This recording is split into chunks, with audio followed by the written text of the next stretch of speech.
UEFA champions লিগের সেমিফাইনালে inter মিলানের বিপক্ষে এফসি বার্সেলোনা তীব্র লড়াই করেছিল, কিন্তু তবুও পিছিয়ে পড়ে এবং বিদায় নেয়। প্রথম লেগে ৩-৩ গোলে ড্র করার পর নেরাজ্জুরিরা দ্বিতীয় লেগে ৪-৩ গোলে জিতে ফাইনালে ওঠে। সেই বেদনার ক্ষত এখনও শুকায়নি বার্সা ভক্তদের।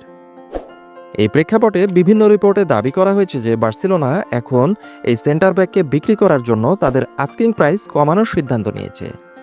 বার্সা এখন আরাউকে ন্যূনতম ৫০ মিলিয়ন ইউরো থেকে শুরু করে অফার শুনতে শুরু করেছে।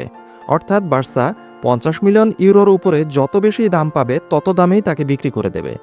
ইতিমধ্যে ৩টি বড় ইউরোপীয় ক্লাব বার্সেলোনার অধিনায়কের প্রতি আগ্রহ দেখিয়েছে, যেমন ম্যানচেস্টার ইউনাইটেড, বায়ার্ন মিউনিক এবং জুভেন্টাস। এখন দেখার বিষয় হলো এই আগ্রহী ক্লাবগুলোর মধ্যে কোনটি রোনাল্ডো আরাউহোর জন্য প্রকৃত প্রস্তাব দেয় এবং এই প্রস্তাবটি ডিফেন্ডারকে বিক্রি করে বার্সাকে মুক্তির পথ দেখায় কিনা।